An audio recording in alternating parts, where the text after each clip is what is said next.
Bonjour, je suis Olivier Bachelet. Je suis enseignant en droit pénal et en procédure pénale ainsi que responsable pédagogique dans ces matières au sein de la prépa ISP où j'enseigne notamment aux candidats au concours d'entrée à l'École nationale de la magistrature.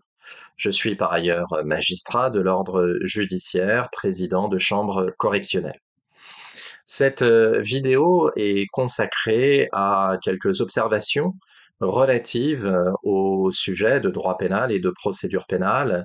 qui a été donné aux candidats au concours d'entrée à l'École nationale de la magistrature au titre de l'année 2022. Comme les 2 années précédentes, depuis l'entrée en vigueur de la réforme des concours d'entrée à l'École nationale de la magistrature, comme donc les 2 épreuves précédentes, l'épreuve de droit pénal et de procédure pénale a consisté en 2022 en un cas pratique. Il s'agissait d'un cas pratique d'une mouture similaire à celui qui est tombé en 2021, cas pratique qui consistait donc à relater un dossier, somme toute assez classique, tel qu'il est traité enfin, habituellement par des services de police et par la permanence du parquet, sujet qui se termine par un certain nombre de questions auxquelles il fallait répondre tour à tour, avec cette différence d'avec le sujet de l'année précédente, de l'année 2021, que cette fois, l'ordre logique des questions a été respecté, puisque la première question porte sur les qualifications pénales, ce qui n'était pas le cas en 2021. Il y avait eu une interversion de l'ordre logique de la réflexion. Il faut en effet toujours commencer par traiter les qualifications pénales lorsqu'il s'agit de résoudre un cas pratique ENM, dans la mesure où les qualifications pénales de fond vont être déterminantes de la régularité des actes d'investigation entrepris en procédure pénale. Par exemple, l'enquête de flagrance ne peut être déployée qu'en matière de crimes et de délits punis d'emprisonnement, de sorte que si l'on n'a pas eu des développements liminaires relatifs aux qualifications pénales, eh bien, il n'est pas possible de vérifier cette condition. Or, en 2021, la première question portait sur la procédure pénale, tandis que la deuxième question portait sur les qualifications pénales. C'est la raison pour laquelle, à l'époque, j'avais indiqué à mes élèves qu'il fallait évidemment renverser l'ordre des questions et commencer par traiter celles relatives aux qualifications pénales pour avoir des développements logiques. Cette année, en 2022, eh bien, l'erreur a été corrigée puisque la première question qui est posée au candidat est bien la question relative aux qualifications pénales. Il fallait donc répondre à chacune de ces questions dans l'ordre où elles étaient posées, en prenant garde, comme je l'indique également systématiquement à mes élèves, en prenant garde à ne pas ajouter aux faits, à ne pas imaginer un roman policier par rapport aux faits, ne pas ajouter des éléments qui permettent de faciliter, par exemple, la qualification des infractions ou qui permettent de faciliter la qualification des actes d'investigation entrepris. Il faut s'en tenir uniquement euh, à l'énoncé et rien qu'à l'énoncé. En effet, hein, l'on évalue avec ce cas pratique votre capacité rapidement à devenir auditeur de justice et ensuite magistrat et donc à être opérationnel en juridiction et le magistrat, l'auditeur même de justice qui étudie un dossier n'étudie que le dossier, ne s'en tient qu'au dossier et n'ajoute évidemment pas d'éléments supplémentaires par rapport à ce dossier. Il n'est pas possible de tirer des conjectures à partir de de tel ou tel élément de votre énoncé. Vous devez vous en tenir à votre énoncé, à rien qu'à votre énoncé. Nous avions donc, à la lecture de ce cas pratique, trois questions, somme toute classiques. questions relatives aux qualifications pénales, questions relatives à l'enquête judiciaire et questions relatives aux poursuites. S'agissant des qualifications pénales, eh bien, nous étions en réalité en présence de deux situations distinctes. D'abord, la situation de l'individu qui utilise son téléphone portable pour essayer de filmer sous les robes les jupes des passantes, et puis l'individu qui est suspecté d'avoir agressé quelques mois auparavant la jeune Caroline au sortir du réveillon de fin d'année. Il fallait donc qualifier ces deux faits distincts. Pour ce qui concerne l'individu qui manipule la perche avec son téléphone portable, c'est-à-dire Thomas, la qualification qu'il convenait naturellement de retenir est celle prévue par l'article 226-3-1 du Code pénal. L'article 226-3-1 du Code pénal qui précisément incrimine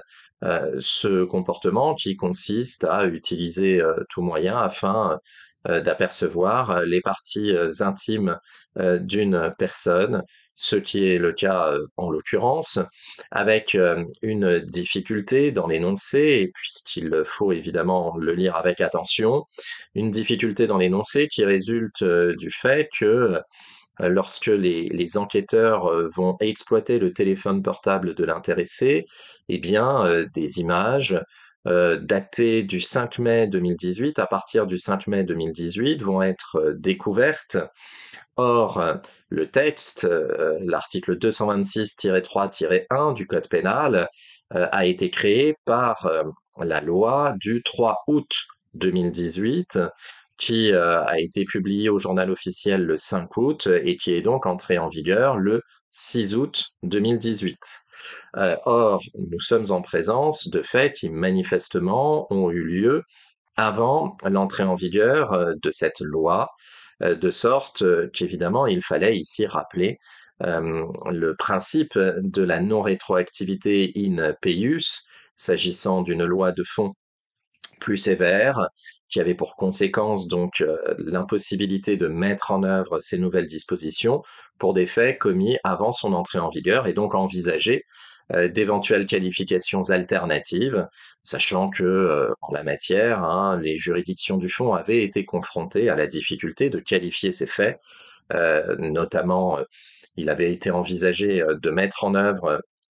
les atteintes à la vie privée, ou bien éventuellement une qualification de violence, puisque évidemment la personne qui perçoit que l'on essaie de filmer sous sa jupe, de filmer ses parties intimes, eh bien ressent en conséquence de ce comportement un choc émotif. Il fallait donc bien percevoir, au-delà de la qualification pénale à mettre en œuvre aujourd'hui, il fallait percevoir ce conflit de loi dans le temps. S'agissant ensuite du comportement adopté par l'individu qui se trouve en garde à vue, du chef de conduite après avoir fait usage d'alcool, eh bien, la qualification qui semblait pouvoir être retenue pouvait en réalité être dédoublée si l'on entrait dans le détail des faits tels qu'ils étaient relatés. En effet, il est mentionné dans l'énoncé d'abord que l'agresseur de Caroline va pousser violemment Caroline à l'intérieur de son immeuble, ce qui est déjà caractéristique de faits de violence. Et puis ensuite, il va procéder à un certain nombre d'attouchements sur les parties intimes de Caroline. Il va essayer de l'embrasser, il va toucher sa poitrine, il va réussir à toucher son entrejambe si je me souviens bien de la lecture de l'énoncé. Effectivement, il parvient à toucher ses cuisses et son entrejambe sous sa jupe, de sorte que l'on est ici manifestement sur une atteinte sexuelle réalisée par violence, ce qui est caractéristique d'une agression sexuelle. Il était également envisageable de se poser la question d'une éventuelle tentative de viol, tentative de pénétration sexuelle, dans la mesure où l'intéressé, hein, va dire à Caroline: «J'ai envie de toi, laisse-toi faire, je ne vais pas te faire de mal, tu vas voir». Ces éléments devaient vous amener à envisager éventuellement une qualification de tentative de viol. Néanmoins, il semblait raisonnable d'écarter cette qualification de tentative de viol dans la mesure où, pour qu'il y ait tentative, il faut qu'il y ait un commencement d'exécution, c'est-à-dire un acte univoque qui tend directement à commettre l'infraction projetée et qui démontre la volonté arrêtée de l'agent, par opposition à l'acte équivoque qui, lui, n'est qu'un acte préparatoire impunissable au titre de la tentative. Eh bien, ici, euh, on n'est pas encore dans le comportement de celui qui est sur le point de pénétrer sexuellement sa victime. On vous aurait donné d'autres éléments factuels si effectivement il avait fallu retenir la qualification de tentative de viol, en particulier, par exemple, le fait que l'intéressé avait arraché la culotte de sa victime, ce qui pouvait alors permettre de considérer que l'on était véritablement sur un acte tendant directement à la commission de l'infraction envisagée, c'est-à-dire une tentative de viol, une tentative de pénétration sexuelle. La qualification qui semblait en réalité la plus appropriée était celle d'agression sexuelle, et il fallait, au regard du fait que deux qualifications pouvaient être retenues, violence et agression sexuelle, eh bien, se poser la question de savoir s'il était possible de retenir ces deux qualifications à l'égard de la même personne et faire à cet égard référence à la jurisprudence récente de la Chambre criminelle, l'arrêt fondamental du 15 décembre 2021 relatif à la règle non bis in idem, qui affirme désormais qu'en présence de faits matériels distincts, la règle non bis in idem n'a pas lieu d'être appliquée, euh, à la différence de ce qui pouvait être jugé auparavant par la Cour de cassation au motif de l'existence d'une opération globale, en quelque sorte, et animée par la même intention coupable. Des faits matériels distincts pouvaient être regroupés au sein d'une opération globale, de sorte qu'il ne pouvait être retenu qu'une seule qualification pénale. Désormais, ce n'est plus le cas, de sorte que la description de nos faits, d'abord des faits de violence et ensuite des faits d'agression sexuelle, devait permettre de retenir ces deux qualifications pénales. Pour finir sur les qualifications pénales, il fallait probablement souligner, en guise de conclusion sur cette première question, souligner qu'évidemment les deux protagonistes mis en cause dans cette affaire, à savoir Thomas et Richard, sont évidemment suspectés d'avoir commis ces infractions telles que cela est décrit dans l'énoncé, mais qu'ils ne sont pas pour autant présumé coupable de ces infractions, comme peut le laisser entendre la question qui est posée au titre des qualifications pénales. En effet, cette question, c'est la suivante. Quelles infractions sont susceptibles d'être caractérisées à l'encontre des deux auteurs présumés? À l'encontre des deux auteurs présumés. Cette expression deux auteurs présumés, c'est une expression maladroite qui apparaît dans cet énoncé, vraisemblablement pour faire réagir le candidat afin qu'il souligne qu'évidemment, Richard et Thomas ne sont pas présumés coupables. En réalité, ils sont simplement suspectés. Ce sont des personnes mises en cause qui bénéficient du droit à la présomption d'innocence tel que prévu notamment par l'article 6, paragraphe 2 de la Convention européenne de sauvegarde des droits de l'homme et des libertés fondamentales, tel que prévu par l'article 9-1 du Code civil. Ensuite viennent les questions relatives à l'enquête judiciaire. Ces questions relatives à l'enquête judiciaire sont des questions similaires à celles qui étaient posées dans le cas pratique donné l'année dernière, en 2021. La première question est relative au cadre d'enquête.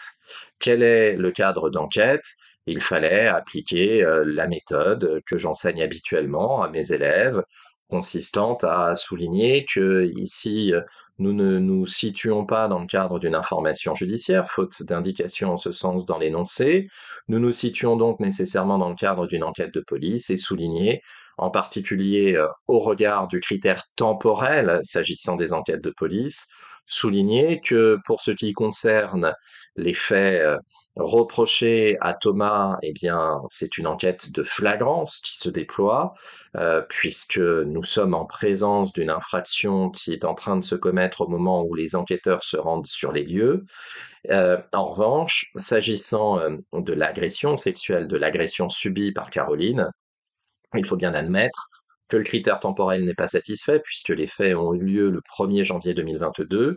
Le critère temporel n'est pas satisfait de sorte que l'on se trouve dans le cadre d'une enquête préliminaire. Euh, Autre question toujours posée dans le cadre de l'enquête judiciaire, ce sont les mesures susceptibles d'être mises en œuvre dans le cadre de ces enquêtes qui sont évoquées dans cette autre question relative à l'enquête judiciaire. Quelles mesures est-il possible d'initier et le cas échéant sous le contrôle de quelle autorité judiciaire? Eh bien ici, comme l'année précédente, il fallait rappeler que dans le cadre de ces enquêtes de police, les enquêteurs peuvent avoir recours à des auditions, à des réquisitions, à des perquisitions aussi, et évidemment, rattacher ces actes d'investigation que vous allez énumérer, rattacher ces actes d'investigation aux faits qui vous sont relatés, indiquer dans quelle mesure ces actes d'investigation vont être utiles dans les faits qui vous sont relatés vont être utiles à la manifestation de la vérité. Et ici, évidemment, si vous lisez attentivement l'énoncé, on vous tend une perche s'agissant de l'exploitation du téléphone de Thomas, celui qui utilise son téléphone pour filmer sous la jupe des filles et sous les jupes des filles. Il fallait, bien sûr, vérifier la régularité d'une telle exploitation du téléphone portable de Thomas au regard en particulier de la qualification qui est habituellement donnée à cette exploitation par la Cour de cassation, qui est une qualification de perquisition. On est, s'agissant de l'exploitation d'un téléphone portable, sur un acte qui s'apparente à une perquisition, de sorte que, eh bien, il faut appliquer le régime propre à l'enquête de flagrance ici, et notamment souligner qu'il n'était pas nécessaire d'obtenir le consentement de Thomas pour exploiter son téléphone. Enfin, il y a la dernière question relative aux mesures d'enquête, savoir sous quel contrôle ces mesures d'enquête peuvent être réalisées. Il fallait, bien entendu, évoquer ici le contrôle opéré par le procureur de la République, puisque c'est lui qui est l'autorité de direction des enquêtes de police et c'est lui qui contrôle les actes entrepris par les enquêteurs. C'est lui qui va donner les autorisations pour les actes les plus intrusifs, en particulier au droit au respect de la vie privée, s'agissant notamment de réquisitions auprès d'opérateurs téléphoniques qui permettraient de borner le téléphone, de déterminer où Thomas se trouvait afin de le confondre et déterminer qu'effectivement, là où se trouvaient Juliette et Caroline, il était bien présent, en évoquant la difficulté suscitée par la jurisprudence récente européenne concernant l'autorité de contrôle de ces actes d'investigation particulièrement attentatoires au droit au respect de la vie privée. Toujours au titre de l'enquête judiciaire, une autre question était relative à l'interpellation de Thomas. L'interpellation de Thomas vous paraît-elle conforme aux règles de procédure pénale? Là aussi, c'est une question que nous avons traitée à plusieurs reprises avec mes élèves dans le cadre de la prépa ISP. Nous sommes dans le cadre d'une enquête de flagrance. Il suffisait ici de faire référence aux dispositions de l'article 73 du Code de procédure pénale. Enfin, dernière question au titre de l'enquête judiciaire, les enquêteurs peuvent-ils placer Thomas et Richard en garde à vue? Là aussi, il s'agit d'une question traitée habituellement dans le cadre des concours blancs donnés à l'ISP et puis dans le cadre également des cours qui consistent à uniquement traiter des sujets et non pas en des cours type universitaire, puisque tout est inclus dans le polycopié qui est donné aux élèves. Dans le cadre de nos cours, nous entraînons les élèves à la réalisation de dissertations et de cas pratiques, et dans le cadre de ces entraînements, eh bien, de manière assez fréquente, nous avons traité cette question en particulier du placement en garde à vue. Ici, il fallait faire application des dispositions des articles 62-2 pour ce qui concerne la garde à vue dans l'enquête de flagrance, s'agissant de Thomas, et de l'article 77 du Code de procédure pénale, s'agissant du placement en garde à vue dans l'enquête préliminaire, pour ce qui concerne Richard, avec ces éléments supplémentaires à mettre en avant, s'agissant de la garde à vue de Richard, la question de sa garde à vue initiale, qui est fondée sur des faits routiers, qui peut être supplétivée, cette garde à vue. On va devoir lui notifier les faits nouveaux qui lui sont reprochés avec les droits qui en découlent, sachant que en la matière, la Chambre criminelle de la Cour de cassation a rendu des décisions qui effectivement renforcent les droits de la personne qui fait l'objet d'une garde à vue supplétivée, notamment en termes de contrôle opéré par le parquet, puisque le recours à un tel supplétif doit donner lieu à une information immédiate du procureur de la République, ce qu'il fallait ici rappeler, comme nous l'avions fait à l'occasion de nos cours portant sur différents cas pratiques relatifs à la garde à vue. Enfin, la dernière question relative aux poursuites. Première question relative aux poursuites. Les infractions relevées justifient-elles la mise en œuvre d'un régime procédural particulier? Il fallait ici avoir à l'esprit que d'abord Juliette est mineure, ce qui est dit expressément dans l'énoncé. Juliette est mineure, on peut retenir pour ce qui la concerne des faits commis à son encontre d'atteinte à la vie privée, d'atteinte spécifique à la vie privée, donc le fait de vouloir apercevoir ses parties intimes, l'article 226-3-1. Il n'y a pas, s'agissant de cette infraction commise à l'encontre d'un mineur, il n'y a pas de régime procédural particulier. À ce propos, il fallait faire application des dispositions de l'article 706-47 du Code de procédure pénale, qui prévoit le champ d'application du régime procédural particulier applicable en matière d'infractions sexuelles et d'infractions commises à l'encontre de mineurs. L'article 706-47 dresse une liste d'infractions pour lesquelles ce régime procédural particulier doit être mis en œuvre, et l'on ne retrouve pas dans cette liste d'infractions l'article 226-3-1, de sorte qu'il n'y avait pas de régime procédural particulier à mettre en œuvre s'agissant de cette infraction. En revanche, il y avait un régime procédural particulier à mettre en œuvre s'agissant de Juliette en tant que mineure, avec notamment le droit pour cette mineure d'être assistée par son représentant légal, ce qui est évoqué dans l'énoncé, ou éventuellement par un administrateur ad hoc lorsqu'il y a notamment défaillance des représentants légaux dans l'assistance auprès du mineur. Donc, régime procédural, s'agissant de Juliette spécifique, mais uniquement en ce que Juliette est mineure, pas spécifiquement au regard de l'infraction commise. Pour ce qui concerne Caroline, là, il fallait également faire application des dispositions de l'article 706-47 et constater qu'en matière d'agression sexuelle, eh bien, c'est effectivement un régime procédural particulier qui doit être mis en œuvre, avec notamment l'obligation d'entreprendre une expertise médicale à l'égard de la personne mise en cause, expertise médicale qui doit notamment porter sur l'opportunité du recours à une injonction de soins à l'égard de la personne mise en cause dans l'hypothèse où elle serait déclarée coupable, ce qui permettra alors à la juridiction répressive de jugement, éventuellement, si elle déclare coupable l'intéressé, de décider d'un suivi socio-judiciaire.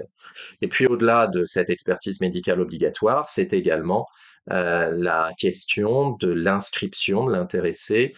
au fichier des auteurs d'infractions sexuelles, le FIJES, qui est une inscription automatique dans l'hypothèse d'une déclaration de culpabilité. Ce sont donc ces dispositions spécifiques, ces règles procédurales spécifiques qu'il fallait ici évoquer. Enfin, pour finir sur la question relative aux poursuites, quelles réponses pénales peuvent-elles être mises en œuvre et par qui? Là aussi, nous sommes sur une question qui a été traitée à plusieurs reprises dans le cadre de la prépa ISP. Quelles réponses pénales peuvent être mises en œuvre? Il s'agit ici de rappeler, s'agissant du parquet, de rappeler le principe d'opportunité des poursuites et d'indiquer que le parquet, informé de la commission d'une infraction, eh bien, a le choix soit de ne pas apporter de réponse pénale, soit de poursuivre, et entre les deux, la possibilité de recourir à une alternative aux poursuites. Ici, les faits tels qu'ils sont relatés présentent une gravité certaine, liée à la réitération des faits, s'agissant de l'atteinte à la vie privée, liée à la nature intrinsèque des faits, une agression sexuelle commise sur Caroline. Ces faits qui présentent une gravité certaine doivent donc donner lieu à des poursuites. Et ensuite, il s'agissait de s'interroger. Euh,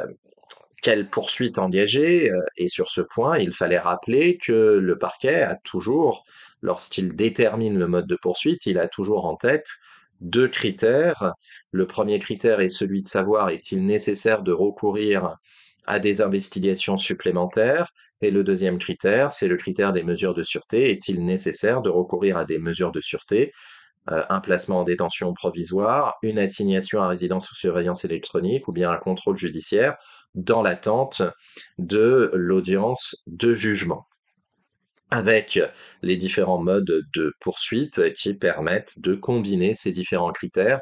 Ce sur quoi j'ai longuement insisté lors de mes cours auprès des élèves de la prépa ISP.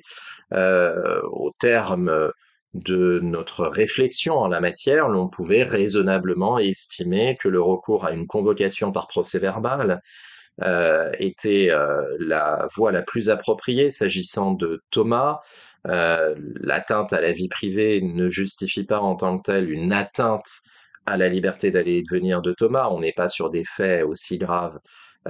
qui permettraient de justifier un placement en détention provisoire dans le cadre d'une convocation par procès-verbal.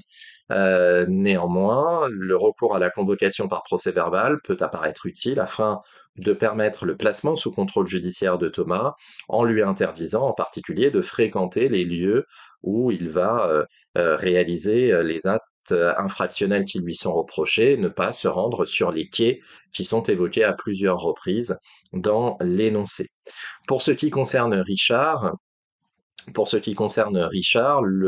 la voie de poursuite qui semble la plus appropriée, c'est celle de la comparution à délai différé. Comparution à délai différé qui permettra éventuellement de recourir à une détention provisoire à l'égard de l'intéressé. Nous ne savons pas s'il s'agit d'un primo-délinquant ou s'il s'agit d'un individu qui a déjà commis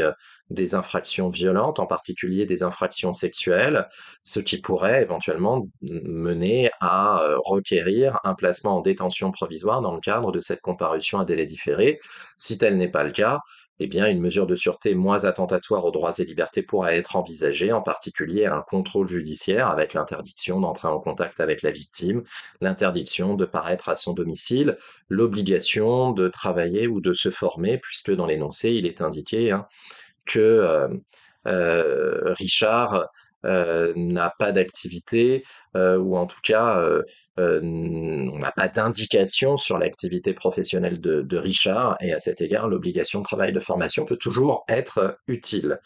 Le recours à la comparution à délai différé apparaît ici approprié dans la mesure où, comme je l'ai dit tout à l'heure, en matière d'infraction sexuelle, il faut nécessairement qu'il y ait une expertise médicale au dossier avant l'audience de jugement. Et rien ne nous est dit dans l'énoncé sur la mise en œuvre d'une telle expertise médicale dans le temps